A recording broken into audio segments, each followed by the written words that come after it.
ഇതാദ്യമായിട്ട് ഇത് പറഞ്ഞത് മക്കക്കാരാണ്. 6-ാം നൂറ്റാണ്ടിലെ ജാഹിലിയ കാലഘട്ടക്കാർ, ദ ഡാർക്ക് ഏജ് എന്ന് ചരിത്രകാരന്മാര് പറഞ്ഞ, ഞാൻ പറയണ കാര്യം നിങ്ങൾക്ക് മനസ്സിലാവണുണ്ടോ? ഞാൻ എങ്ങോട്ടാ വരണം നിങ്ങൾക്ക് മനസ്സിലാവണുണ്ടോ? ആദ്യമായി റസൂലുള്ളാഹി ഇവിടെ പള്ളിയിൽ വാത് നടക്കുന്നുണ്ട്. ഉറൂസിന് 10 ദിവസം, അപ്പുറത്തെ ഉറൂസിന് 20 ദിവസം. ഒരു മാർച്ച് ഏപ്രിലായ പിന്നെ കാസർഗോഡ് ജില്ല നടക്കണ വാത് പോലൊരു വാത് മദീനയെ പോലും നടക്കണില്ല. കാരണം എല്ലാ മക്കാമുകളിലും ഉറൂസ് നടക്കുന്ന സമയത്താണ്. ഒരു മാർച്ച് ഏപ്രിൽ മെയ് അല്ലെ, കാസർഗോഡ് ജില്ലയിലെ പരിപാവനമായ എല്ലാ മക്കാമുകളിലും ഉറൂസ് നടക്കുന്ന ഒരു സമയം മാർച്ച് ഏപ്രിൽ മാസങ്ങളാണ്. അന്ന് നടക്കുന്നത് പോലെ ഒരു വഅദിന്റെ ഒരു തുടർച്ച ഒരിടത്തുണ്ടാവാറില്ല. അപ്പൊ കാസർഗോഡ് വഅദിന് കുഴപ്പമൊന്നുമില്ല, ഉപദേശങ്ങൾ കുഴപ്പമില്ല. പള്ളിയിൽ വെള്ളിയാഴ്ച ഖത്തീബുമാർ അവരുടെ ഉത്ബോധന പ്രസംഗങ്ങൾ നടത്തുന്നുണ്ട്. ഇതൊക്കെ നടത്തിയിട്ടും ഇങ്ങനെയുള്ള വാർത്തകൾ കേൾക്കാൻ കാരണമെന്തെന്ന് ചോദിച്ചാൽ, ആരാ ഇപ്പൊ ഞങ്ങൾ വഅദ് കേട്ടിട്ട് നിങ്ങളെ നന്നാക്കാൻ വരണത് ആരാ? ഇതാ അഹിയാന രാവിലെ മുതൽ വൈകുന്നേരം വരെ വ്യഭിചരിക്കാൻ കൊതിയായിട്ടിരിക്കുമ്പോ, നടക്കാതെ വന്ന് പിന്നെ മദ്യം തലക്ക് പിടിക്കുമ്പോ, ആ സമയത്താണ് ഞങ്ങളുടെ പെങ്ങളെ ഞങ്ങൾ കണ്ടത്, ഞങ്ങളുടെ സഹോദരിയെ, ഞങ്ങളുടെ ഉമ്മയെ ഞങ്ങളുടെ കിടപ്പറയിൽ കിടത്തിയവരാണ് എന്ന് കിടത്തുക മാത്രമല്ല പരസ്യമായിട്ട് പ്രഘോഷണം ചെയ്ത ഒരു നൂറ്റാണ്ടിലെ കാട്ടാളന്മാരായിരുന്നു 6-ാം നൂറ്റാണ്ടിലെ കാട്ടറബികൾ. ആ പറഞ്ഞ ഒരു പദത്തിന്റെ അർത്ഥം എന്താ? ഒരാൾക്ക് ലഹരി തലക്ക് പിടിച്ചാൽ പിന്നെ അത് പെങ്ങളാണോ, അമ്മയാണോ, ഉമ്മയാണോ, മക്കളാണോ എന്ന് തിരിച്ചറിയാൻ കഴിയില്ല.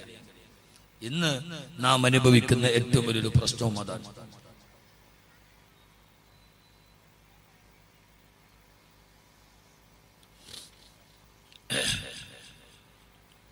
ഇന്ന് നമ്മൾ അനുഭവിക്കുന്ന ഏറ്റവും പ്രധാനപ്പെട്ട ഒരു വിഷയവും അവിടെ തന്നെയാണ്. കഴിഞ്ഞ കുറെ മാസങ്ങളായി കേരളത്തിൽ മുഴുവനും ഓരോ ദിവസവും പത്രം തുറക്കുമ്പോ കേൾക്കുന്നത് അത്ര നല്ല കാര്യമല്ല. അങ്ങനെ നടുങ്ങിത്തെറിച്ചു നിൽക്കുമ്പോഴാണ് ഒരു പാവപ്പെട്ട 8 വയസ്സുകാരി പെണ്ണ് കൊല്ലം ജില്ലയിലെ കുണ്ടറയിൽ ആത്മഹത്യ ചെയ്തു. പോലീസ് അറസ്റ്റ് ചെയ്ത് നോക്കുമ്പോ ആ കുട്ടിയെ പീഡിപ്പിച്ചത് മുത്തച്ഛനാണ്. മുത്തച്ഛനാരാ? മുത്തച്ഛൻ ചില്ലറക്കാരനല്ല, മൂപ്പര വലിയ ആവറുകളാണ്.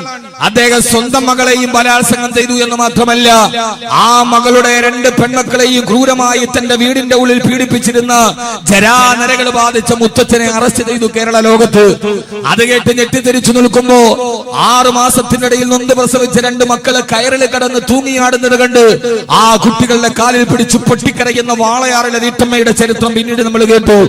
അങ്ങനെ അത്ഭുതപ്പെട്ടു നിൽക്കുമ്പോഴാണ് ഈ അടുത്ത സമയത്ത് കേരളം ഞെട്ടിത്തെറിച്ചു നിന്ന 2 വാർത്തകൾ കേട്ടത്. ഒന്ന്, എറണാകുളം ജില്ലയിൽ 12 വയസ്സുകാരൻ അച്ഛനായി അത്രേ, അമ്മയുടെ വയസ്സോ 14 വയസ്സ്. എല്ലാവരും പറയുന്നത് ഈ രാജ്യത്തിലെ ഏറ്റവും പ്രായം കുറഞ്ഞ അച്ഛൻ 12 വയസ്സുകാരനാൽ 14 വയസ്സുകാരും ഗർഭിണിയാവുകയും ആ പെണ്ണ് പ്രസവിക്കുകയും ചെയ്ത വാർത്ത കേട്ട് കേരളം മുഴുവനും പിതാവിന്റെ വയസ്സ് എത്രയാ? 12. പിതാവിന്റെ വയസ്സ് 12. മുത്തപ്പരി തോതാറായിട്ടില്ല, പാലവര തുടങ്ങാറായിട്ടില്ല. അതിനിപ്പുറം അവൻ ഫീലും ഫായിലും അഫൂലും ഒക്കെ കഴിഞ്ഞു. 12ാമത്തെ വയസ്സിൽ പാലവര പറഞ്ഞു കൊടുക്കാറായിട്ടില്ല. ആ സമയത്ത് മനസ്സിലാക്കണവർക്ക് മനസ്സിലായാൽ മതി. ആ രീതിയിൽ 12ാമത്തെ വയസ്സിൽ ഒരു കൊച്ചുകുട്ടി തന്റെ വീടിന്റെ ഉള്ളിൽ 14 വയസ്സുകാരിയുമായി ബന്ധത്തിലേർപ്പെട്ട് ഈ രാജ്യത്തിലെ ഏറ്റവും പ്രായം കുറഞ്ഞ കുട്ടിയുണ്ടായി എന്ന വാർത്ത കേട്ട് അത്ഭുതത്തോടെ നോക്കി നിൽക്കുമ്പോഴാണ് ഞാൻ ഇവിടെ പറയുന്ന പ്രധാനപ്പെട്ട വിഷയം. ഈ കഴിഞ്ഞ ദിവസം നാം പത്രത്തിലൂടെ വന്നത്, ഭർത്താവ് ഗൾഫിലാണ്, ഭാര്യ മാത്രമാണ് നാട്ടിലുള്ളത്. ആ ഭാര്യ ഗർഭിണിയായി, പരപുരുഷന്റെ സ്പർശനം ഇതേവരെ ഏറ്റിട്ടില്ലാത്തൊരു പാവപ്പെട്ട പെണ്ണ്, അവള് ഗർഭിണിയാണ് എന്ന് സ്ഥിരീകരിക്കപ്പെട്ടപ്പോ ആ പെണ്ണിനെ നാട്ടുകാര് വിരലുകൂടി. ആ പെണ്ണ് തന്നെ നിരപരാധിത്വം തെളിയിക്കാൻ വേണ്ടി ഭർത്താവിന്റെ മുമ്പിൽ പൊട്ടിക്കരഞ്ഞു. അവസാനം നിരപരാധിത്വം തെളിയിക്കാൻ വേണ്ടി പിന്നാമ്പുറങ്ങളിലോട്ട് കടന്നുപോയപ്പോഴാണ് കേൾക്കുന്നത്, ആ പെണ്ണിനെ മയക്കുമരുന്ന് നൽകി ഒരു പാവപ്പെട്ട അമ്മയെ, ലഹരിക്കടിമയായ കഞ്ചാവിനടിമയായ 14 വയസ്സുകാരൻ രാത്രിയിൽ തന്നെ മാതാവ് കിടന്നുറങ്ങുന്നതിന് മുമ്പ് ആ മാതാവിന്റെ ഭക്ഷണത്തിൽ ലഹരി മരുന്ന് കരുതി കൊടുത്ത് അവരെ മയക്കി കിടത്തിയിട്ട് മാനഭംഗം ചെയ്ത് സ്വന്തം മകനാൽ 14 വയസ്സുള്ള മകനാൽ ഗർഭിണിയാക്കപ്പെടേണ്ട ഒരു മാതാവിന്റെ കഥ നമ്മൾ ഈ പരിസര പ്രദേശത്ത് നിന്ന് കേൾക്കുന്നത്. എന്റെ പ്രിയപ്പെട്ട സഹോദരങ്ങളെ, ഞാൻ നിങ്ങളോട് പറയാൻ വരുന്നത് ഇവിടുത്തെ ചെറുപ്പക്കാരെ കുറിച്ചല്ല.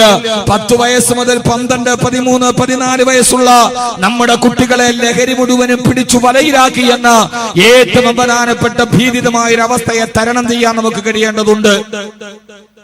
ലഹരി മരുന്ന്, ആ വാർത്ത നമ്മൾ കേട്ടു. നിങ്ങളൊക്കെ വാർത്ത വായിച്ചില്ലേ? വായിച്ചോ ഇല്ല? പടച്ചോനെ, നിങ്ങൾ അറിഞ്ഞില്ലേ? ഇതെന്ത് കൗമാണ് പടച്ചോൻ വരാനെ. നിങ്ങൾ ഈ വാർത്ത അറിഞ്ഞോ ഇല്ലയോ ഒന്ന് പറ. എന്നിട്ടാണ് എന്റെ ബാക്കി ഒരു ചോദ്യം. അറിഞ്ഞു കഴിഞ്ഞിട്ട് ഇനി ഇത് എന്റെ വീട്ടിലോ എന്റെ പരിസരത്തോ ആവർത്തിക്കപ്പെടാതിരിക്കാൻ നിങ്ങൾ എന്ത് മുൻകരുതലാണ് എടുത്തത്?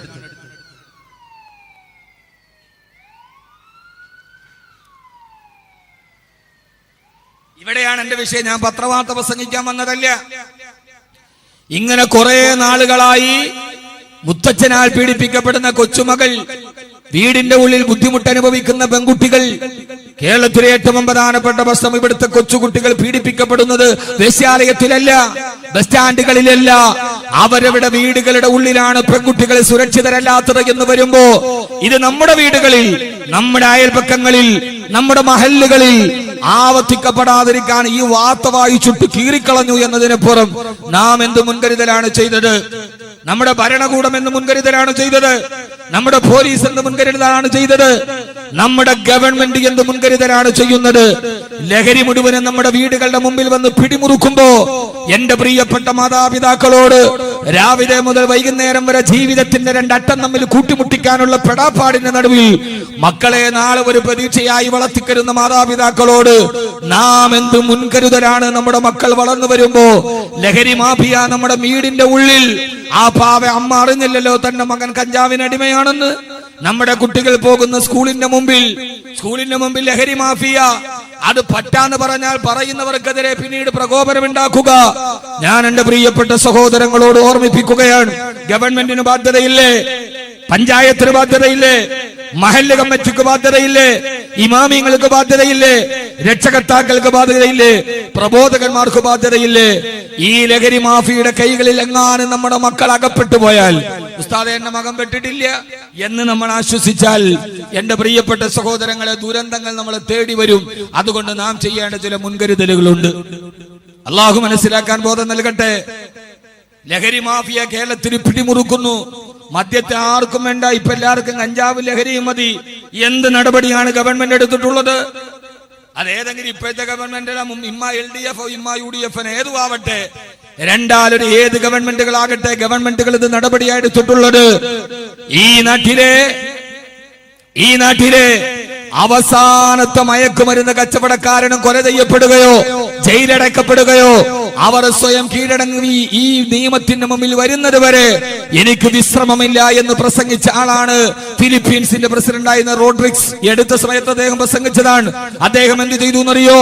ലഹരി മാഫിയ അമർച്ച ചെയ്യാൻ വേണ്ടി പൊതുജനങ്ങളുടെ കയ്യിൽ തോക്ക് കൊടുത്ത് ലഹരി മാഫിയെ വെടിവെച്ച് വീഴ്ത്തി.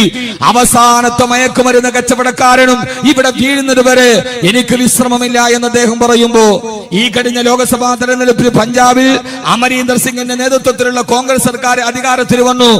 ആ കോൺഗ്രസ് മുന്നണി തെരഞ്ഞെടുപ്പിനെ നേരിടുമ്പോൾ അവരുടെ പ്രകടന പത്രികയിൽ ആദ്യം പറഞ്ഞത് പഞ്ചാബിനെ ഞങ്ങൾ ലഹരി മുക്തമാക്കുമായിരുന്നു എന്നായിരുന്നു പ്രകടന പത്രികയുടെ വാഗ്ദാനം.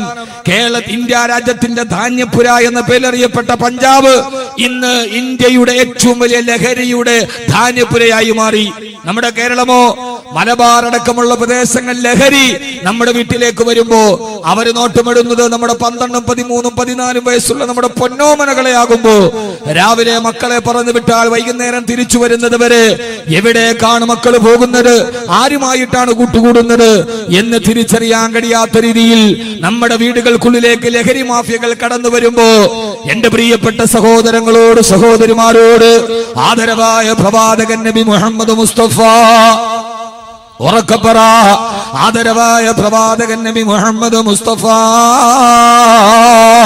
സല്ലല്ലാഹു അലൈഹി വസല്ലം പഠിപ്പിച്ചു തന്നതുപോലെ നമ്മുടെ പ്രിയപ്പെട്ട മക്കളെ നാളെ നമ്മുടെ ജീവിതത്തിന്റെ അവസാന ഭാഗത്ത് നമുക്കൊരു അത്താണിയായി എന്റെ ആരോഗ്യം നഷ്ടപ്പെട്ടിട്ട് ഞാൻ കിടപ്പറയിൽ കിടക്കുമ്പോ കട്ടിലിൽ കിടക്കുമ്പോ എനിക്കൊരു ഊന്നുപടിയായിട്ടാണ് മക്കളെ ഞാൻ വളർത്തുന്നതെങ്കിൽ എന്റെ പ്രിയപ്പെട്ട സഹോദരങ്ങളെ സഹോദരിമാരെ 10-ാം വയസ്സ് മുതൽ 11, 12, 13 വയസ്സുള്ള കൊച്ചുകുട്ടികള് ലഹരിക്കവര് അടിമകളാക്കപ്പെടുമ്പോ ഞാൻ എന്റെ പ്രിയപ്പെട്ട സഹോദരങ്ങളോട് പറഞ്ഞു തരുന്നത് അവസാനം നമ്മൾ കൈകുടിച്ചിട്ട് വിലപിച്ചിട്ട് കാര്യമില്ല. നമ്മുടെ മക്കളെ കാര്യത്തിൽ നമ്മൾ ശ്രദ്ധിക്കണേ. ആ മക്കളെ നമ്മൾ ആ രീതിയിൽ വളർത്തിക്കൊണ്ടുവരണേ. ഒരു ഇസ്ലാമിക സാഹചര്യത്തിൽ ആ മക്കളെ വളർത്താനുള്ള ബാധ്യത ആദരവായ പ്രവാചകൻ നബി മുഹമ്മദ് മുസ്തഫ സല്ലല്ലാഹു അലൈഹി വസല്ലം പറയുകയാ, അല്ലാഹുവിന്റെ പ്രവാചകൻ പഠിപ്പിച്ചു തന്നത് നിങ്ങളുടെ മക്കളോട് നിങ്ങൾക്ക് ചില ബാധ്യതകളുണ്ട്. ഇത് ഒരിക്കൽ കൂടി പറയാൻ കാരണം നമ്മുടെ മക്കൾ വളർന്നു വരേണ്ടവരല്ലേ. ആ മക്കളെ ചെറുപ്പത്തിലേ തന്നെ അവർക്ക് സംസ്കാരം പഠിപ്പിച്ചു കൊടുക്ക്, അവർക്ക് തർബീയത്ത് പഠിപ്പിച്ചു കൊടുക്ക്. ആ മക്കളെ നല്ല വഴിയിലൂടെ നടത്തേണ്ട ബാധ്യത നമുക്ക്. എന്റെ പ്രിയപ്പെട്ട കാസർഗോഡ് ചെറുപ്പക്കാരാ, ഒരു കാലത്ത് ആവേശത്തിന്റെയും നിശ്ചയദാർഢ്യത്തിന്റെയും അടയാളമായിരുന്ന ഊടും ഉഷിരുമുള്ള കാസർഗോഡ് ചെറുപ്പക്കാര് ഇന്ന് ചെറുപ്പക്കാര് മുഴുവനും ലഹരിയുടെ അടിമകളായി ഒരുമാതിരി മന്ദതയിലോട്ട് നടന്നു പോകുമ്പോ ഈമാനിന്റെ ആവേശമുണ്ടായിരുന്ന ഊരും ചൂരുമുണ്ടായിരുന്ന കാസർഗോഡ് ചെറുപ്പക്കാര് ഇന്ന് ആ ചെറുപ്പക്കാര് മുഴുവനും ലഹരി മാഫിയുടെ അടിമകളായി മാറുമ്പോ മാറേണ്ട സഹോദരങ്ങള് നമ്മുടെ ചുറ്റുപാടുകളിൽ നിന്ന് പിശാചുക്കൾ പാർക്കുന്ന വേതാള നഗരം പോലെ ഭൂമി അധപ്പതിച്ചു പോകുമ്പോ 12 വയസ്സുകാരൻ അച്ഛനാകുന്നു. കുട്ടിയുടെ ശരീരത്തിലേക്ക് കടന്നു പിടിക്കുന്ന പിതാക്കന്മാർ എല്ലാം ഒരു ഇറച്ചി കച്ചവടം പോലെ അധപ്പതിച്ചു പോകുമ്പോ നമ്മുടെ മക്കൾ മുഴുവനും നമുക്ക് പോലും അറിയാൻ കഴിയാത്ത രീതിയിൽ വഴിപടച്ചു പോകുമ്പോ ഞാൻ ഈ അടുത്ത സമയത്ത് കുറെ വർഷങ്ങൾക്ക് മുമ്പ് തിരുവനന്തപുരം ജില്ലയിലെ ഒരു സ്ഥലത്ത് പ്രഭാഷണത്തിന് പോകുമ്പോ എനിക്കുണ്ടായ ഒരു അനുഭവം ഞാൻ പങ്കുവെക്കട്ടെ. അവിടെ ആ പരിസരത്ത് ഞാൻ അവിടെ വീട്ടിലൊരു ഭക്ഷണത്തിന് പോയി. ആ ഭക്ഷണത്തിന് പോകുമ്പോ ഒരു 35-40 വയസ്സുള്ള ഒരു ഉമ്മയുണ്ട് അവിടെ. അവരവിടെ ഭക്ഷണം എനിക്ക് നിർബന്ധമായിട്ട് ഭക്ഷണം അവിടെ വേണമെന്ന് ശടിച്ചിട്ട് അവിടെ പോകുമ്പോ ഭക്ഷണമെല്ലാം കഴിഞ്ഞ് ഇറങ്ങാൻ പോകവേ അവരുടെ മകൻ വന്നു. അവര് പറഞ്ഞു ഉപ്പ മരിച്ചുപോയി. പക്ഷേ +1 പഠിക്കുന്ന ഒരു കുട്ടിയുണ്ട്, കണ്ടാല് ആപ്പിള് പോലെ തുടുത്തിരിക്കുന്ന എത്രയോ സൗന്ദര്യമുള്ള ഒരു കുട്ടിയാ. അവന്റെ തോളത്ത് കൈയിട്ടിട്ട് ഞാൻ പറഞ്ഞു, മോനെ ഉപ്പ മരിച്ചുപോയി. സുന്ദരിയായ ഉമ്മ ഒരു പുനർവിവാഹം പോലും ആലോചിക്കാതെ ജീവിക്കുന്നത് നിനക്ക് വേണ്ടിയാണ്. അതുകൊണ്ട് ഉമ്മയെ കഷ്ടപ്പെടുത്തരുത്, ഉമ്മയെ ദുഃഖിപ്പിക്കരുത്. എന്നാ കുഞ്ഞിന്റെ തോളത്ത് കൈയിട്ടിട്ട് ഞാൻ ഒരു ഉപദേശം കൊടുക്കുമ്പോ വാതിലിന്റെ പുറകിൽ നിന്ന് ഒരു വല്ലാത്ത പൊട്ടിക്കരച്ചില് കേട്ടു. ഉമ്മ ഇരുന്നിട്ട് പൊട്ടിക്കരയുകയാണ്. ഞാനോത്തു ഭർത്താവിനെ കുറിച്ച് എന്റെ പിതാവിനെ കുറിച്ച് പറഞ്ഞപ്പോ ഉണ്ടായ ഒരു ദുഃഖമായിരിക്കാം.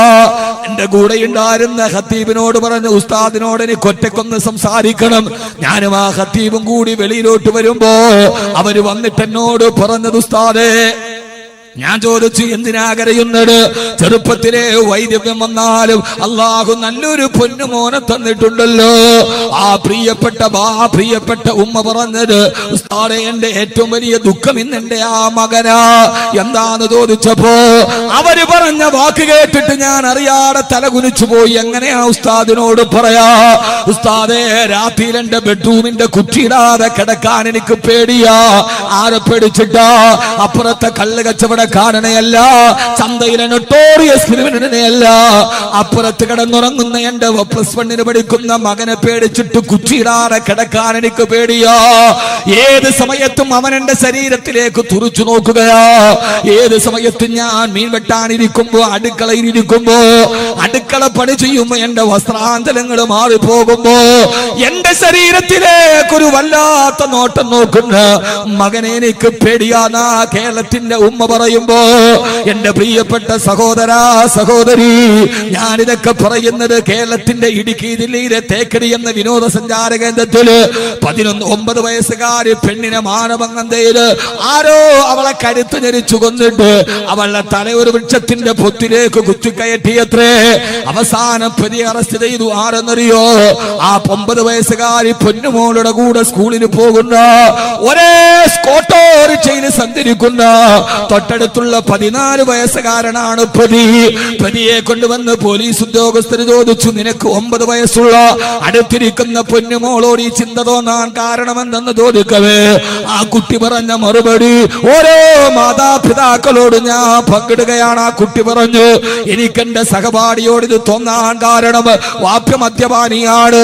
വൈകുന്നേരം മദ്യപിച്ചിലേക്ക് കെട്ട് വാപ്പ ഒരു സീഡിയുമായിട്ട് വരും. രാത്രി വാപ്പയും ഉമ്മയും അത് ഒന്നിച്ചിരുന്നിട്ട് ബ്ലൂ ഫിലിമിന്റെ സീഡി കാണാറുണ്ട്. അടുത്ത് കിടന്നിട്ട് ഉറക്കം നടിച്ചിട്ട് പലപ്പോഴും ഞാനിത് കണ്ടിട്ടുണ്ട്. മാതാപിതാക്കളില്ലാത്ത സമയത്ത് ആ സീഡി ഞാൻ പലപ്പോഴും പ്ലേ ചെയ്ത് കണ്ട് അതിൽ നിന്നാണ് എന്റെ വികാരങ്ങൾ വഴിതെച്ചു പോയതെന്ന് കേരളത്തിന്റെ 14 വയസ്സുകാരൻ പോലീസ് ഉദ്യോഗസ്ഥരോട് മറുപടി പറയുമ്പോ ആർക്ക് നേരെയാണ് വിരൽ ചൂണ്ടേണ്ടത്? ഈ 14 വയസ്സുകാരൻ വഴിപടച്ചു പോയപ്പോ അവനെയാണോ കല്ലെറിയേണ്ടത്? അതല്ല അവന്റെ മനസ്സിലെ അനാശാസ്യത്തിന്റെ വിത്തുകൾ പൂകിയ മാതാപിതാക്കളെയാണോ കല്ലെറിയേണ്ടത്? ആരാണ് ഈ കുട്ടിയെ വഴിപടപ്പിച്ചത്? അതുകൊണ്ടാണ് ഖുർആൻ പറയുന്നത്, നാളെ പരലോകത്ത് പടച്ചറപ്പിന്റെ നരകത്തിന്റെ മുമ്പ് ചില മക്കൾ അല്ലാഹുവിനോട് പറയുമത്രേ, അല്ലാഹുവേ ചില മക്കളെ അല്ലാഹു നരകത്തിന്റെ അഗാധമായ തീനാളങ്ങളിലേക്ക് വലിച്ചെറിയാൻ പോകുമ്പോ ആ മക്കൾ പറയും, അല്ലാഹുവേ റബ്ബനാ ആതിഹിം ളഅഫൈന മിനൽ അദാബ് വൽഅൻഹും ലഅനൻ കബീറാ. പടച്ചവനെ, ഞങ്ങളെ വഴിപടപ്പിച്ചത് ഈ മാതാപിതാക്കളാണ്, ഞങ്ങളെ വഴിതെറ്റിച്ചത് ഞങ്ങളുടെ മാതാപിതാക്കളാണ്. റബ്ബനാ ഞങ്ങളുടെ രക്ഷിതാവേ ആതിഹിം ളഅഫൈന മിനൽ അദാബ് ഞങ്ങൾക്ക് തരുന്ന ശിക്ഷയുടെ 2 ഇരട്ടി ഞങ്ങളുടെ മാതാപിതാക്കൾക്ക് കൊടുക്കണേ. വല്ലനുഹും ലഅനൻ കബീറാ. അല്ലാഹു ആ സമൂഹത്തെ ശപിക്കുമെന്ന് ഖുർആൻ പറയുമ്പോ എന്റെ പ്രിയപ്പെട്ട സഹോദരങ്ങളെ, നമ്മുടെ മക്കൾ വളർന്നു വരുന്നത് പിശാചുക്കൾ പാർക്കുന്ന ഒരു നഗരത്തിലാണ്.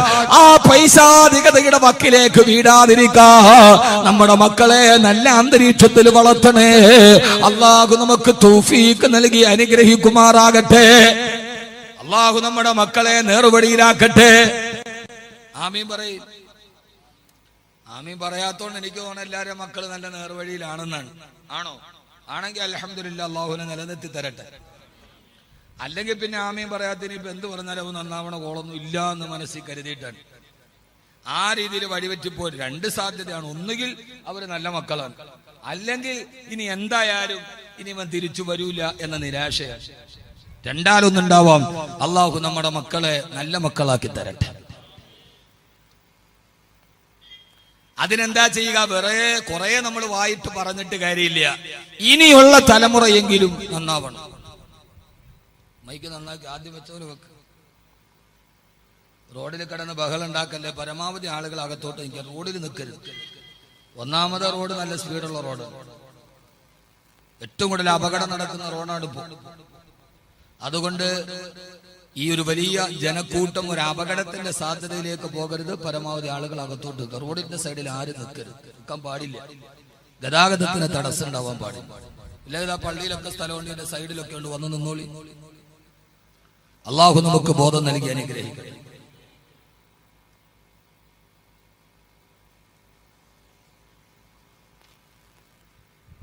അതിനാദ്യം ചെയ്യേണ്ടത് എന്താ? 1-2 കാര്യങ്ങൾ ഞാൻ പഠിപ്പിച്ചു. ഹബീബായ റസൂലുള്ളാഹി സ്വല്ലല്ലാഹു അലൈഹി വസല്ലം ഇനിയുള്ള മക്കളുടെ കാര്യത്തിൽ 11 വയസ്സാകുമ്പോൾ മക്കൾ വഴിതെറ്റാൻ തുടങ്ങും. നമ്മുടെ കുട്ടികൾ സിഗരറ്റ് വലിക്കുന്ന കണ്ട അപ്പോഴേ തീരുമാനിച്ചോളം ഇവൻ ആരുടെ വലയത്തിൽപ്പെട്ടിട്ടുണ്ട്. നമ്മുടെ കുട്ടി കഞ്ചാവ് വലിക്കുന്നത് കാണണ്ട, കള്ളു കുടിക്കുന്നത് കാണണ്ട. അവൻ സിഗരറ്റ് വലിക്കുന്നത് ഉപ്പയോ ഉമ്മയോ കണ്ടാൽ അപ്പൊ നിങ്ങൾ എന്നാ മനസ്സിലാക്കേണ്ടത്? ഇവൻ വേറെ ഏതോ ഒരു കൂട്ടുകെട്ടിലോ ഒരു സ്വാധീനത്തിനോ ഇവൻ വഴങ്ങിയിട്ടുണ്ട്. അതൊരു അടയാളമാണ്. അപ്പോഴേ നമ്മുടെ കുട്ടികളുടെ കാര്യത്തിൽ നിതാന്ത ജാഗ്രത പുലർത്തണം. നമ്മെ സംബന്ധിച്ചോളം കാസർഗോഡ് പ്രദേശത്ത് മാത്രമല്ല, കേരളത്തിന്റെ എല്ലായിടത്തും. എല്ലാവരും പറയും കാസർഗോഡ് ലഹരി മാഫിയ. അല്ല, എല്ലായിടത്തും ഉണ്ട്, ഒരിടത്തൊന്നുമല്ല. ഇതിനേക്കാൾ കൂടുതലുണ്ട് അടുത്ത ജില്ലകളിൽ. പക്ഷേ നമ്മൾ അറിയുന്നില്ല എന്ന് മാത്രം. സ്കൂളിന്റെ മുമ്പിലുള്ള പെട്ടിക്കടകളിൽ പോലും ഒരു സൈസ് കോളയുണ്ട്, അത്ര പെപ്സി. ആ പെപ്സി ഒറിജിനൽ പെപ്സി അല്ല, അതിന്റെ ഉള്ളിൽ ഒരു ഗുളിക കലർത്തും. അത് കുടിക്കാൻ കുട്ടികളുടെ തിരക്കാണ്. ഒരു പ്രാവശ്യം കുടിച്ചാൽ അവൻ പിന്നെ അത് കുടിക്കാതിരിക്കില്ല. ആ രീതികളിൽ സ്കൂളുകൾ കേന്ദ്രീകരിച്ച് നടക്കുന്ന വാണിഭങ്ങൾ, ഇതൊന്നും നമ്മൾ അറിയുന്നില്ല. നമ്മുടെ കുട്ടികളെ ഇതിന് ഏറ്റവും പ്രധാനപ്പെട്ട ഒരു വഴി നമ്മുടെ കുട്ടികളെ ഖുർആൻ പറഞ്ഞതുപോലെ വളർത്തുക എന്നതാണ്. അള്ളാഹു നമുക്ക് നമ്മുടെ കുട്ടികളെ അങ്ങനെ വളർത്താൻ തൗഫീക്ക് നൽകട്ടെ. നമ്മളാകെ മക്കളുടെ കാര്യത്തിൽ ബോധവാന്മാരാകുന്നത് ഒരു 10-15 വയസ്സായി, SSLC ഒക്കെ കഴിഞ്ഞു. ശ്രദ്ധിക്കണം, നമ്മുടെ കുട്ടികൾ രാത്രി വീട്ടിൽ വരാതായി, വൈകി വരാൻ തുടങ്ങിയാൽ അപ്പോഴേ നിങ്ങൾ മനസ്സിലായിക്കോണം, ഇവൻ വീട്ടിൽ നിന്ന് പോലും അകന്നു പോകുന്ന ഒരു കൂട്ടുകെട്ടിൽ ഇവൻ പെട്ടിട്ടുണ്ട്. ഉപ്പമാരെ, ഉമ്മമാരെ, മക്കളെ രാത്രിയായാലും വീട്ടിൽ വരാത്ത മക്കൾ ഇശാ നമസ്കാരം കഴിഞ്ഞ് അത്താഴം കടിക്കുമ്പോൾ നമ്മുടെ കുട്ടികൾ നമ്മുടെ കൂടെ അത്താഴം കടിക്കാൻ നമ്മൾ നിർബന്ധത പുലർത്തേണ്ടതുണ്ട്. അത് ഉസ്താദ് ഈ കാലഘട്ടമല്ലേ, വെക്കേഷൻ അല്ലേ, അവന് 12 മണി വരെ ഇരിക്കട്ടെ, പാടില്ല. നമ്മുടെ മക്കൾ അത്താഴം കടിക്കുമ്പോൾ നമ്മുടെ കൂടെ ഉണ്ടാവണം. അങ്ങനെയാണോ എന്ന് നിങ്ങളൊന്ന് ചിന്തിക്കുക. അത്താഴം കടിക്കാൻ ഞാൻ വേറെ എന്നും പറഞ്ഞെന്തിനാണ്? അത്താഴം കടിക്കാൻ നമ്മുടെ വീട്ടിൽ നമ്മുടെ മക്കൾ ഉണ്ടാകണമെന്ന ഒരു നിർബന്ധ ബുദ്ധി നമുക്കില്ല. നമ്മൾ പരമാവധി അഴിച്ചുവിടുകയാണ്. പെണ്ണുങ്ങൾ ബദ്ധശ്രദ്ധാലുക്കളല്ല. കഞ്ചാവ് മാഫിയ എന്നത് ഏറ്റവും വലിയൊരു വലയാണ്. അവരാരെയും മിനിങ്ങാന്ന് 4 ദിവസം മുമ്പ് ഇടുക്കി ജില്ലയിൽ, എന്റെ വീട് ഇടുക്കി ജില്ലയിലാണ്, അവിടെ 2 പെൺകുട്ടികളെ, കഞ്ചാവ് കാരിയർമാരായ 2 പെൺകുട്ടികളെ പോലീസ് പിടിച്ചു. ഒരു പെൺകുട്ടി കണ്ണൂർ ജില്ലയിൽ നിന്നാണ്, പിടിക്കുന്നത് ഇടുക്കിയിൽ നിന്നാണ്. ആ കുട്ടിയെ കുറിച്ചുള്ള വാർത്തകൾ വരുമ്പോ അവള് കണ്ണൂർ ജില്ലയിലെ തളിപ്പറമ്പിനടുത്തുള്ള ഒരു സ്ഥലത്ത് മാന്യമായി ജീവിച്ച ഒരു കുട്ടി, ഭർത്താവ് ഗൾഫിലാണ്. ആ ഭർത്താവ് ഗൾഫിലായിരുന്ന കുട്ടി വളരെ മാന്യമായ ആ പെൺകുട്ടിയെ കുറിച്ച് അയൽപക്കക്കാർക്ക് നല്ലതേ പറയാനുള്ളൂ. മിതഭാഷി, ആരോട് കൂടുതൽ സംസാരിക്കാറില്ല. ഒരിക്കൽ ആലപ്പുഴയിൽ നിന്നൊരു ചെറുപ്പക്കാരൻ അവളുടെ ഫോണിലേക്ക് ഒരു മിസ് കോൾ അടിച്ചതാണ്. ആ മിസ് കോൾ പിന്നെ സൗഹൃദമായി, പ്രണയമായി. ഒരു കുട്ടിയെയും ഭർത്താവ് ഗൾഫിൽ നിന്ന് വന്നപ്പോ ഉണ്ടായിരുന്ന കുട്ടിയെയും വലിച്ചെറിഞ്ഞിട്ട് കാമുകന്റെ കൂടെ പോയി. ആ പെണ്ണിനെ പിന്നെ ആളുകൾ അറിയുന്നത് പിന്നെ ഒരു വിവരമില്ല. പിന്നെ അവൾ കഞ്ചാവ് കച്ചവടക്കാരന്റെ കാരിയറായി മാറി. കണ്ണൂർ ജില്ലയിലെ തളിപ്പറമ്പിനടക്കുള്ള ഒരു ഗൃഹാന്തരീക്ഷത്തിന്റെ ഉള്ളിൽ സ്വസ്ഥമായി തന്റെ ഭർത്താവിന്റെ കൂടെ നാട്ടുകാർക്കും അയൽവക്കക്കാർക്കും നല്ല അഭിപ്രായത്തോടെ ജീവിച്ച ഒരു പെൺകുട്ടിയെ കഞ്ചാവ് കച്ചവടവുമായി ബന്ധമുള്ള ഒരാൾ മിസ്കോളിലൂടെ പരിചയപ്പെട്ടപ്പോ എങ്ങനെയാണ് അച്ചടക്കമുള്ള ആ പെൺകുട്ടി പിന്നെ കഞ്ചാവിന്റെ കാരിയറായി മാറിയത് എന്ന് ചിന്തിക്കുമ്പോ ഞാൻ ഈ വിഷയം പറയാൻ കാരണം നമ്മുടെ സമൂഹത്തെ മുഴുവനും ചൂഴ്ന്നു നിൽക്കുന്ന ഒരു വലയുണ്ട്. അറിയാതെ തൊട്ടുപോയാൽ മനുഷ്യനെ മുഴുവനും ചുറ്റി വരയുന്ന ഒരു വല. ആ വലയിൽ പെട്ടവര് പിന്നെ എഴുന്നേറ്റ് വന്നിട്ടില്ല. അതുകൊണ്ട് നാം എല്ലാവരും നിതാന്ത ജാഗരൂകരാകേണ്ടത്. ഭരണകൂടം, ആ ഭരണകൂടം മുഴുവനും നോക്കേണ്ടത്, ഭരണകൂടത്തിന്റെ ശ്രദ്ധ പറയേണ്ടത്, ഇനിയിപ്പോ വിളിച്ചതാരാ, അത് പെണ്ണാണോ അല്ല ചാനലിലുള്ളവളാണ്, അത് കഴിഞ്ഞു പോയി, അത് കഴിഞ്ഞ് 3-ാം വാർത്തയും കഴിഞ്ഞ് ഇനിയിപ്പോ അത് വിട്ടിട്ട് ലഹരിയുടെ കാര്യത്തിലേക്ക് നടന്നു പോകുന്ന ഈ സമൂഹത്തിനെ പ്രതിരോധിക്കാൻ ഗവൺമെന്റ് നടപടിയെടുക്കണം, ഭരണകൂടം നടപടിയെടുക്കണം. മഹല്ല് കമ്മിറ്റികൾ ബോധവൽക്കരണ ക്ലാസുകൾ നടത്തണം. ഇമാമയങ്ങൾ അതിനുവേണ്ടി മഹല്ല് കമ്മിറ്റിയുടെ ജോലി പൈസ പിരിക്കലും ഉറൂസ് നടത്തലും മാത്രമല്ല. സെക്രട്ടറി ഒക്കെ ഉണ്ടല്ലോ, സെക്രട്ടറി പോയാ സെക്രട്ടറി അവരൊക്കെ ഇരിക്കുമ്പോൾ വേണ്ടേ പറയണം. നമ്മളിത് മാത്രമല്ല, ഉറൂസ് നടത്തുക, പൈസ പിരിക്കുക, പള്ളിയിൽ ശമ്പളം കൊടുക്കുന്നത് മാത്രമല്ല, വെക്കേഷനായി ടീനേജ് കുട്ടികളെ വിളിച്ചിരുത്തി ലഹരികൾക്കെതിരെയുള്ള ബോധവൽക്കരണ ക്യാമ്പയിനുകൾക്ക് മഹല്ലുകൾ മുൻകൈ എടുക്കണം, മഹല്ലിന്റെ നേതൃത്വത്തിൽ നടക്കണം. അങ്ങനെയാണ് വെള്ളിയാഴ്ച നിസ്കരിക്കാൻ വേണ്ടി മാത്രമല്ല പള്ളി, ആ പള്ളിയുടെ ചുറ്റുഭാഗത്ത് സമൂഹത്തിന്റെ സംസ്കരണ പ്രവർത്തനങ്ങൾ നടക്കണം. മഹല്ല് കമ്മിറ്റിയും പണ്ഡിത നേതൃത്വവും ഇസ്ലാമിക സംഘടനകൾ നേതൃത്വം നൽകി ലഹരിക്കെതിരെ ജനകീയ പ്രതിരോധത്തിന്റെ ചെറുപ്പുനിൽപ്പുകൾ നടത്തണം. എന്നാലല്ലാതെ നമ്മുടെ മക്കളെ നാളെ നമുക്ക് പള്ളിയുടെ മുമ്പിൽ മയ്യത്ത് നിസ്കരിക്കാൻ കിട്ടില്ല എന്ന് ഉപ്പമാരെ നിങ്ങൾ തിരിച്ചറിയുകയും അതിനുവേണ്ടി നിങ്ങൾ മുന്നോട്ട് വരണമെന്ന് എന്റെ പ്രിയപ്പെട്ട ചെറുപ്പക്കാരോട്, നിങ്ങളുടെ ചെറുത്തുനിൽപ്പാണ് ഏറ്റവും വലിയ ചെറുത്തുനിൽപ്പ്. ലഹരിക്കെതിരെ, കഞ്ചാവിനെതിരെ, മാഫിയക്കെതിരെ, നമ്മുടെ വീടുകളിൽ അടങ്ങിക്കഴിയുന്ന പെണ്ണുങ്ങളെ പോലും വലിച്ചിറക്കി കൊണ്ടുപോകുന്ന ഈ മാഫിയകൾക്കെതിരെ അള്ളാഹുവിന്റെ വിശുദ്ധമായ ദീൻ പറഞ്ഞ പ്രതിരോധത്തിന്റെ നിര, ഒരു ജനകീയ പ്രതിരോധ നിര നാം കെട്ടിപ്പടുക്കേണ്ടതുണ്ട്. അതോടൊപ്പം തന്നെ നമ്മുടെ മക്കൾ അതിന് വശംവദരാവാതിരിക്കാനുള്ള പ്രതിരോധ പ്രവർത്തനങ്ങൾ ആദ്യം നമ്മൾ നമ്മുടെ വീട്ടിൽ നിന്ന് തുടങ്ങണം. എന്ന് പറഞ്ഞാൽ 10-ാം ക്ലാസ്സിൽ വന്ന കുട്ടി കഞ്ചാവ് വലിക്കണമെന്ന് ആരോ പറഞ്ഞു, ഉമ്മായും പാപ്പായും കൂടെ നിലവിളിയായി നേരെ വന്നിട്ട് ഇവിടെ വന്നിട്ട് അള്ളാഹു എന്നെ മോനെ രക്ഷിക്കണേ അള്ളാഹുവേ എന്നും പറഞ്ഞ് പള്ളിക്കലെ കാളിയാരുടെ മുമ്പിൽ 100 ഉറുപ്യ കൊടുത്തിട്ട് ദുആ ചെയ്യിപ്പിച്ചാൽ ഈ മോൻ പെട്ടെന്ന് ഇങ്ങനെ നന്നായി വരൂല്ല. 15 വയസ്സായപ്പോ ആരോ പറഞ്ഞു കുട്ടി അപ്പുറത്തെ ബസ് സ്റ്റാൻഡിൽ നിന്നിട്ട് വലിക്കുന്ന കണ്ടു. അപ്പൊ ഓടി വന്നിട്ട് 100 റുപ്യ എവിടെയും മക്കബറയിൽ കൊണ്ടുപോയി ഇട്ടു, പെട്ടിയിലിട്ടു, കാര്യമായി ദുആ ചെയ്തു. അതുകൊണ്ടൊക്കെ നടക്കാം. പക്ഷേ ആദ്യമായി നമ്മുടെ മക്കളുടെ കാര്യത്തിൽ നമ്മൾ ജാഗരൂകരാവണം. അതെപ്പോഴാ തുടങ്ങേണ്ടത്? 10ാം ക്ലാസ് മുതലല്ല, 8ാം ക്ലാസ് മുതലല്ല, പൊടിമീശ മുളക്കാൻ തുടങ്ങുമ്പോഴല്ല. നമ്മുടെ കുട്ടികളുടെ കാര്യത്തിൽ നമുക്ക് നിതാന്തമായ ജാഗ്രത വേണ്ടത് എപ്പോഴാണ്? എപ്പോ മുതലാ മക്കളെ കുറിച്ചുള്ള തർബിയത്ത് തുടങ്ങണം? എന്റെ മോൻ നന്നായിട്ട് വളരണം, എന്റെ മോൻ നല്ല മോനാവണം, എന്റെ മോൻ ഹാഫിളാവണം, എന്റെ മോൻ സാലിഹാവണം എന്ന ചിന്ത ഒരു മാതാവിനും പിതാവിനും ഉണ്ടാകേണ്ടത് എപ്പോഴാണ്? എത്ര വയസ്സ് മുതലാണ്? നിങ്ങൾ എന്തായി അന്തം കിട്ടും എന്തം കുഴിമാരി? നിങ്ങൾ എന്തായി രാജിവെച്ച മന്ത്രിമാരിയിരിക്കണം? ഒരു മന്ത്രി വരെ രാജിവെച്ച്. പെണ്ണെന്ന് പറയുന്ന സാധനം തന്നെ വലിയൊരു വലിയ പിടപ്പാടാണ്.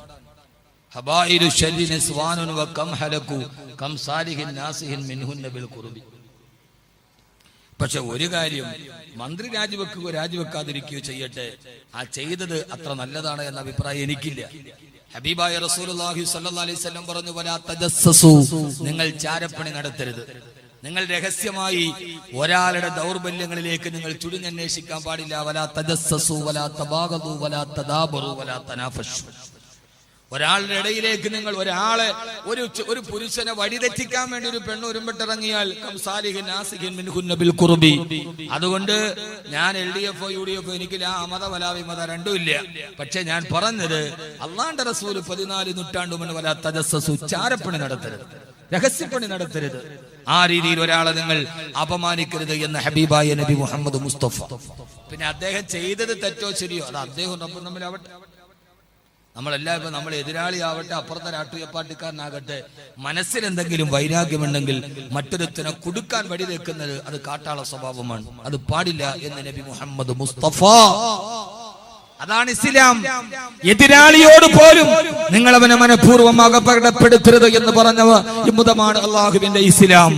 അതുകൊണ്ട് എന്റെ പ്രിയപ്പെട്ട സഹോദരങ്ങളോട് നമ്മുടെ മക്കളെ കുറിച്ചുള്ള നമ്മുടെ ചിന്ത എപ്പോഴാണ് തുടങ്ങേണ്ടത്? ഞാൻ കുറഞ്ഞ സമയത്തിനുള്ളിൽ ഇൻഷാ അല്ലാഹ് അതൊന്ന് പറയാം. എപ്പോഴാ തുടങ്ങേണ്ടത്? എത്രാം വയസ്സ് മുതലാ? ഞാൻ ഇങ്ങനെ ചടപെടാന്ന് പറയാ, നിങ്ങൾ കേട്ടിട്ട് പോവുക, അതുകൊണ്ടൊരു കഥയില്ല. 7ാമത്തെ വയസ്സ് മുതൽ. ഇപ്പൊ മുതല 7. കാരണം മദ്രസയെ പഠിച്ചിട്ടുണ്ട്. 7ാമത്തെ വയസ്സിൽ മക്കളോട് നിസ്കരിക്കാൻ പറയണം. അത് വെച്ചിട്ടാണ് നിങ്ങൾ മക്കളെ കുറിച്ചുള്ള ചിന്ത 7ാമത്തെ വയസ്സിലാകണമെന്ന് പറയണം. 7ാമത്തെ വയസ്സിലാണോ? ആണോ? അങ്ങനെ അഭിപ്രായമുള്ളവരൊന്ന് കൈ പൊക്കി നോക്കട്ടെ. പടച്ചോനെ, ആരും പൊക്കണില്ല. ശരിയാണ് മനുഷ്യന്മാരെ, നിങ്ങളൊന്ന് പൊക്കിയും. 7ാമത്തെ വയസ്സിലാണെന്ന് അഭിപ്രായമുള്ളവരൊക്കെ ഒന്ന് കൈ പൊക്കി നോക്കട്ടെ. കുറച്ചു പേരേ ഉള്ളൂ. എന്നാ ഈ പൊക്കാത്തവരൊന്ന് പറയാം, എത്രാമത്തെ വയസ്സിലാണ്? 5.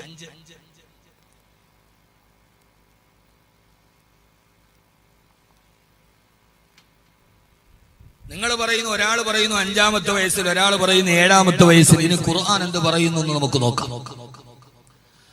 അള്ളാഹുവിന്റെ ഖുർആൻ പറയാണ്, ഞാൻ ഈ പറയുന്ന വിഷയം നമ്മുടെ മക്കൾ നാളെ നല്ല തലമുറയായി മാറാൻ, അവര് നമുക്ക് നാളെ ആഖിറത്തിൽ പ്രയോജനം ചെയ്യുന്ന മക്കളായി മാറാൻ അള്ളാഹുവിന്റെ ഖുർആൻ പറയാണ്. നമ്മുടെ മക്കളെ കുറിച്ചുള്ള ചിന്ത നമുക്ക് തോന്നേണ്ടപ്പെടാ.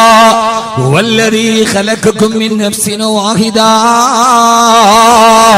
ശ്രദ്ധിച്ചു കേൾക്കണേ ഉമ്മമാരെ, ഉപ്പമാരെ, ധാരണകളെ തെറ്റാൻ അള്ളാഹുവിന്റെ ഖുർആനിന് കൃത്യമായ നിലപാടുകളുണ്ട്. ഹുവല്ലദീ ഖലഖകും മിൻ നഫ്സിൻ വാഹിദാ. അല്ലാഹുവാണ് ഒരേ ശരീരത്തിൽ നിന്ന് നിങ്ങളെ സൃഷ്ടിച്ചത് അല്ലാഹുവാ. എന്നിട്ട് അല്ലാഹു പറയുന്ന ആണും പെണ്ണുമായി നിങ്ങളെ അല്ലാഹു സൃഷ്ടിച്ചതിന് ശേഷം വജഅല മിൻഹാ സൗജഹാ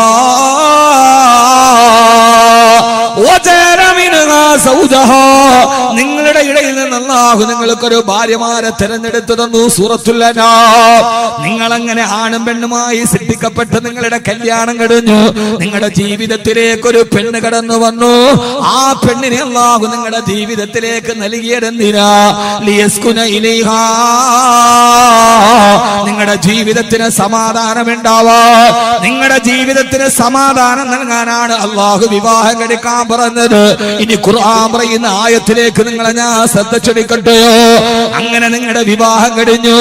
ആ വിവാഹം കഴിഞ്ഞതിന് ശേഷം ഫലമ്മാ തഗശാഹാ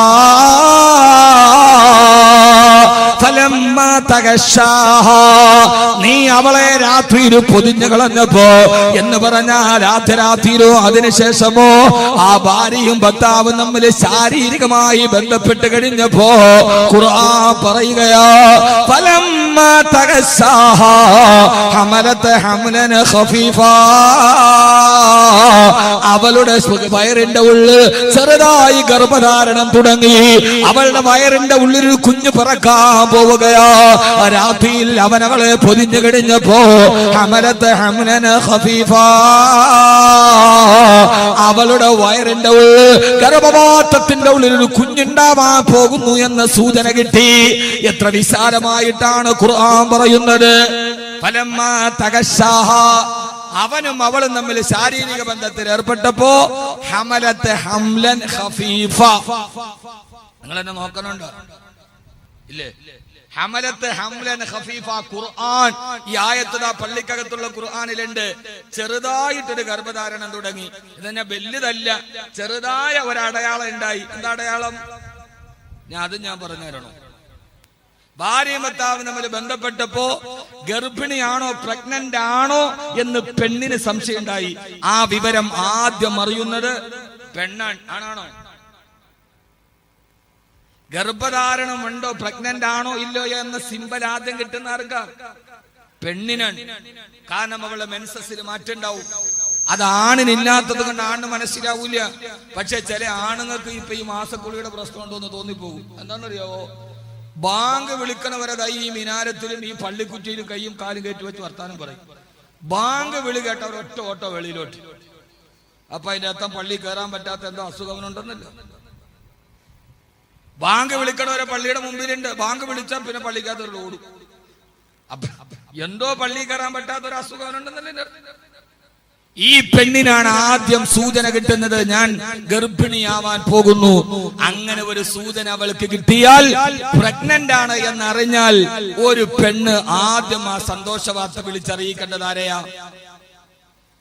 ഇതൊക്കെ ഖുർആനാണ്, വേറെ ഒന്നുമല്ല. ഖുർആൻ, അള്ളാന്റെ ഖുർആൻ പറയാം ഒരു പെണ്ണ് ഗർഭിണിയാണോ എന്നറിഞ്ഞാൽ ആദ്യം അത് ഈ ഖുർആൻ ഒന്ന് പഠിക്കണ്ട മക്കളെ. ഈ ഖുർആൻ ഒന്ന് പഠിക്ക്. അത് പറയേണ്ടത് ആരോടാണെന്ന് പോലും ഖുർആൻ പറയുന്നു. ആരെയാ വിളിച്ച് പറയേണ്ടത്? പെണ്ണിന് പ്രഗ്നന്റ് ആണെന്ന് റിസൾട്ട് വന്നു ലബോറട്ടറിയിൽ. ഉടനെ അവള് ഫോളോ എടുത്തിട്ട് അപ്പാ എനിക്ക് വിശേഷം അല്ല. അവൾ ആദ്യം പറയേണ്ടത് അവളുടെ ഭർത്താവിനോടാണ്. ഫമറത്ത് ബിഹി, ഫമറത്ത് ബിഹി, അതുമായിട്ട് അവൾ അവളുടെ ഭർത്താവിന്റെ അടുക്കൽ പോയി. അപ്പൊ ഭർത്താവ് പറഞ്ഞു അൽഹംദുലില്ലാഹ്, ഇതൊന്ന് ഉറപ്പാകട്ടെ. ഡോക്ടർ ആദ്യം പറയും സംശയമുണ്ട് നോക്കട്ടെ. അവസാനം അല്ലാഹുവിന്റെ ഖുർആൻ പറയുകയാണ് ഫലമ്മാ അസ്ഖലത്, ആ ഗർഭധാരണം ഉറപ്പായി കഴിഞ്ഞാൽ എനിക്കൊരു അനന്തരാവകാശിയായ എനിക്കൊരു പൊന്നുമോനവളുടെ ഗർഭാശയത്തിൽ വളരുന്നുണ്ടെന്ന് എന്റെ പ്രിയപ്പെട്ട സഹോദര ഉറപ്പ് വന്നാൽ ആദ്യം നിങ്ങൾ ചെയ്യേണ്ടതുണ്ട്. ആ കുഞ്ഞിന് രൂപം വന്നിട്ടില്ല, ഭാവം വന്നിട്ടില്ല, കാല് വന്നിട്ടില്ല, കൈ വന്നിട്ടില്ല, കണ്ണു വളർന്നിട്ടില്ല. എന്നാലും മക്കളുടെ കാര്യം പറയുമ്പോ അല്ലാഹു പറയാണ് മക്കളെ കുറിച്ച് അവര് നല്ല വഴിയിൽ വരണമെന്ന് ചിന്ത മാതാപിതാക്കൾക്ക് വരാൻ തുടങ്ങേണ്ടത്. ആ ഭാര്യ ഗർഭിണിയാണ് എന്ന് ഉറപ്പായി കഴിഞ്ഞാൽ ആ സമയത്ത് നിങ്ങൾ ചെയ്യേണ്ടത് എന്താ? പടക്കം പൊട്ടിക്കലല്ല, കേക്ക് വിതരണം ചെയ്യലല്ല, ലഡു വിതരണം ചെയ്യലല്ല. ഖുർആൻ പറയുന്നു ഭാര്യയും ഭർത്താവും കൂടി ആ സമയത്ത് അല്ലാഹുവിന്റെ മുമ്പിലേക്ക് പോകണം. തന്റെ ഭാര്യക്ക് ഗർഭധാരണം ഉറപ്പാണെന്ന് ലാബ് റിപ്പോർട്ട് വന്നാൽ അപ്പോഴേ മക്കളെ കുറിച്ച് തേടാൻ തുടങ്ങണേ. ആ ഭാര്യ ഭർത്താക്കന്മാരുകൂടി രണ്ടുപേരും കൂടി മുസല്ല വിരിച്ചിട്ട് അല്ലാഹുവിന്റെ മുമ്പിലേക്ക് വീഴണം. എന്നിട്ട് റബ്ബിനോട് പറയണം അല്ലാഹുവേ, അല്ലാഹുവേ, അല്ലാഹുവേ, എനിക്കൊരു അനന്തരാവകാശിയായി നാളെ എന്റെ മയ്യത്ത് നിസ്കരിക്കാൻ, നാളെ എന്റെ ഖബറിന്റെ അടുക്കൽ വന്ന് ദുആ ചെയ്യാൻ ഒരു പൊന്നുമോനെ നീ എന്റെ ഭാര്യയുടെ ഗർഭപാത്രത്തിൽ കൊടുത്തല്ലോ അല്ലാ.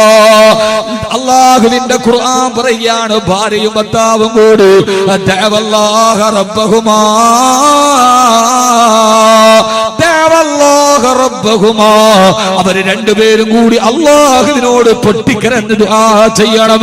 എന്താ ദുആ ചെയ്യേണ്ടത്? ഈ ഗർഭത്തിൽ കിടക്കുന്നത് ആൺകുട്ടിയാകണമെന്നല്ല.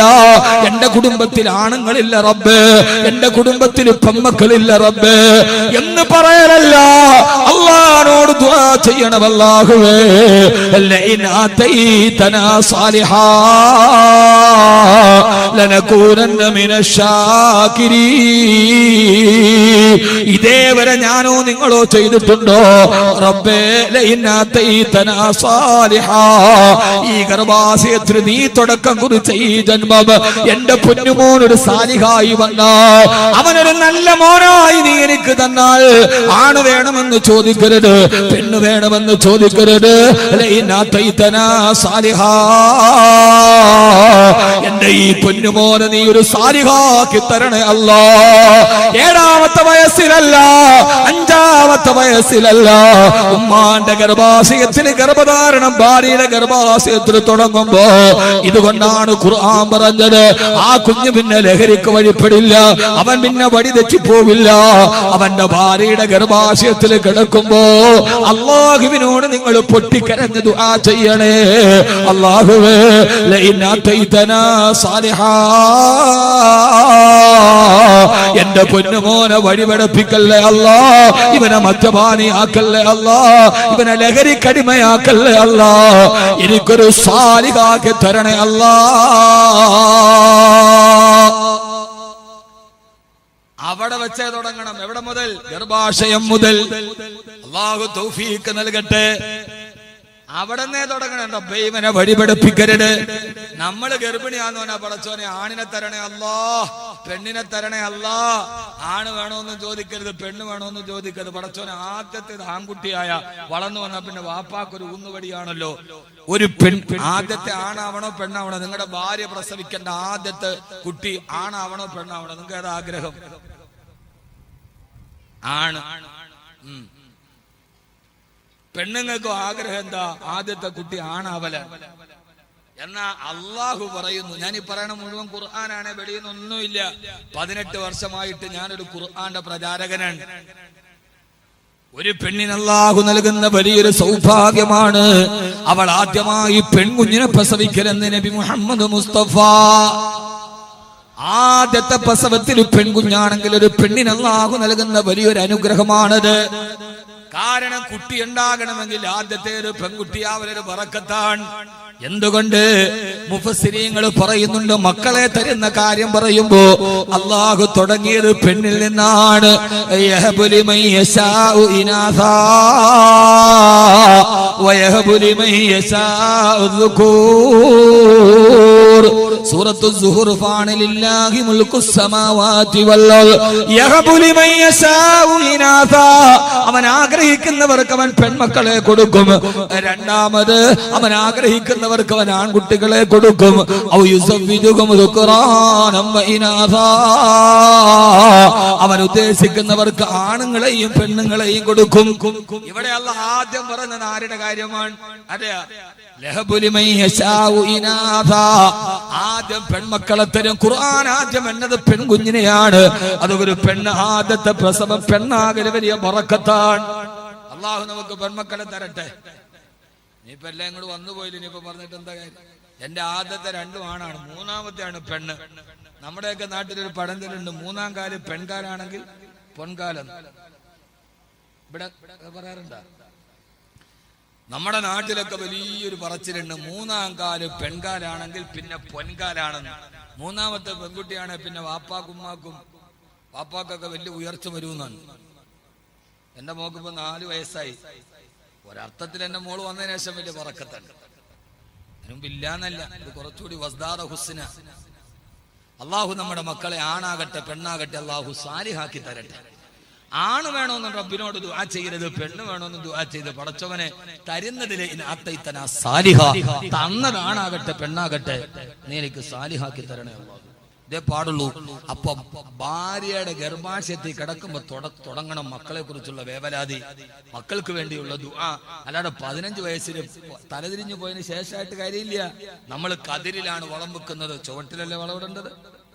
എല്ലാം വളർന്ന് വലുതായി കതിരി കൊണ്ടുപോയി വളം വെച്ചിട്ട് കാര്യമുണ്ടോ? ചുവട്ടിലല്ലേ വെള്ളം ഇടേണ്ടത്? അങ്ങനെ പ്രസവിച്ചു. അങ്ങനെ പറ.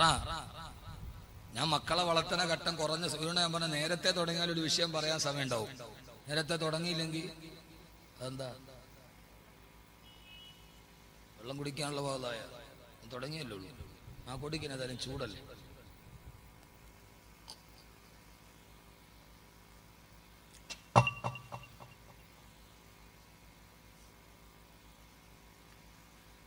അല്ലേ തന്നെ പേടി. അതിൻ്റെ ഇടയിൽ വേണ്ടാത്ത ശബ്ദവും കൂടെ ഉണ്ടാക്കാം.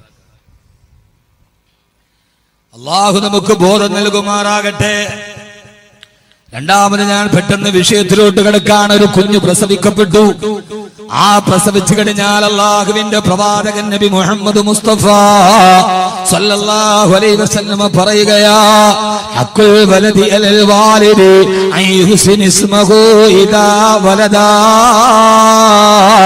വഅയ്യുഅല്ലിമഹു ഇദാ കലാ വഅയ്യുസവ്വിജഹു ഇദാ അദ്റകാ. ഒരു കുഞ്ഞിനെ പ്രസവിച്ചു കഴിഞ്ഞാൽ ആദ്യം ചെയ്യേണ്ടത് ആ കുഞ്ഞിന്റെ വലത് വൈയിൽ വലത് ചെവിയിൽ ബാങ്ക് വിളിക്കണേ, ഇടത്തെ ചെവിയിൽ ഇഖാമത്ത് കൊടുക്കണേ. കാരണം ആ പൊന്നുമോനെ ദുനിയാവിന്റെ വെളിച്ചം കണ്ട് വെളിയിലോട്ട് വരുമ്പോ അവന്റെ ചെവിയിൽ അവൻ ആദ്യം കേൾക്കേണ്ടത് അല്ലാഹു അക്ബർ എന്ന നാമമാണ്.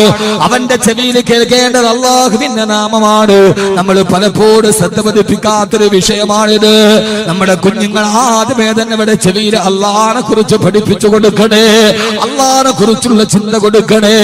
അങ്ങനെ കൊടുത്തു കഴിഞ്ഞാൽ ഹബീബായ നബി സല്ലല്ലാഹു അലൈഹി വസല്ലം പറഞ്ഞു തരികയാ, ഹഖുൽ വലദി അലൽ വാലിദി. മാതാപിതാക്കൾക്ക് മക്കളോടുള്ള കടമ മക്കൾക്ക് മാതാപിതാക്കളോട് മാത്രമല്ല, മാതാപിതാക്കൾക്ക് മക്കളോടുള്ള ബാധ്യതയുണ്ട്. അതിലൊന്നാമത്തെ ബാധ്യത അയ്യുഹ്സിന ഇസ്മഹു ഇദാ വലദാ. അവൻ ജനിച്ചു കഴിഞ്ഞാൽ അവനൊരു നല്ല പേരിട്ട് കൊടുക്കണേ. ഒരാളുടെ പേര് മാതാപിതാക്കൾ തീരുമാനിക്കുന്നതാണ്. അതുകൊണ്ട് ഒരാളുടെ പേര് വെക്കുമ്പോ ആ കുഞ്ഞിന് നിങ്ങൾ നല്ല പേര് വെച്ചു കൊടുക്കണേ. ഒന്നാമത്തെ കടമ ഒരു നല്ല പേര് വെച്ചു കൊടുക്കല. പേരിലും കാര്യമുണ്ട്.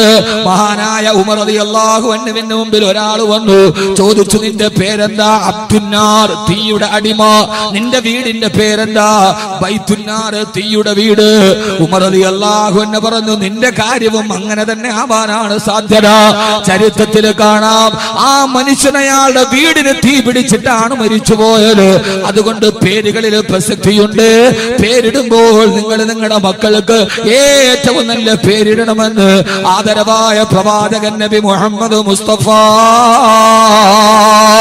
അള്ളാഹുവിന് ഏറ്റവും ഇഷ്ടപ്പെട്ട പേര്, പടച്ച തമ്പുരാൻ ഏറ്റവും ഇഷ്ടപ്പെട്ട പേര്, ഒന്നാമത്തെ പേര് അബ്ദുള്ള, രണ്ടാമത്തേത് അബ്ദുറഹ്മാൻ. അബ്ദുറഹ്മാൻ എന്ന പേരാണ് അള്ളാഹുവിന് ഏറ്റവും ഇഷ്ടപ്പെട്ട പേരെന്നുകൂടി നബി മുഹമ്മദ് മുസ്തഫ. നിസ്സാരമാണ്, ചെറിയ വഴലാണ്. എന്നാലും അള്ളാന്റെ റസൂലിന്റെ ഇഷ്ടം നോക്കണ്ട്, അള്ളാടെ ഇഷ്ടം നോക്കണ്ട്. ഏറ്റവും റബ്ബിന് ഇഷ്ടപ്പെട്ട പേര് അബ്ദുള്ള. എത്ര അബ്ദുള്ള പേരുള്ളവരൊക്കെ ഒന്ന് കൈവക്കി. മാഷാ അല്ലാഹ്. അബ്ദുറഹ്മാൻ നമ്മുടെ ഖതീബ് തന്നെ ഉണ്ടല്ലോ. മാഷാ അല്ലാഹ്. നല്ല ഉപ്പമാരാണ് അങ്ങനെ പേരിട്ടത്. അള്ളാഹു നമ്മുടെ ഉപ്പമാർക്ക് ആഫിയത്തും ആരോഗ്യം കൊടുക്കട്ടെ. ഏറ്റവും നല്ല പേര് അബ്ദുള്ള, അബ്ദുറഹ്മാൻ. അത് കേട്ടാ ഒരു ചൊങ്കില്ല, കേട്ടാല് നല്ല പവറുള്ള പേര് വേണം. മുഹമ്മദ് റോക്കറ്റ്. മക്കൾക്ക് പേരിടെ ഇപ്പൊ പണ്ടൊക്കെ മൊയ്ലിയാക്കന്മാരോട് വന്ന് ചോദിക്കും, ഈ പേര് കൊള്ളാം ഉസ്താദെ. ഇപ്പൊ ഈ ഒടുക്കത്തെ നെറ്റും ജിയോയും വന്നതിന് ശേഷം അതിനകത്ത് കേറിയിട്ട് പേര്, ഈ കുട്ടിക്ക് പേരെവിടെ നിന്ന് കിട്ടിയത്?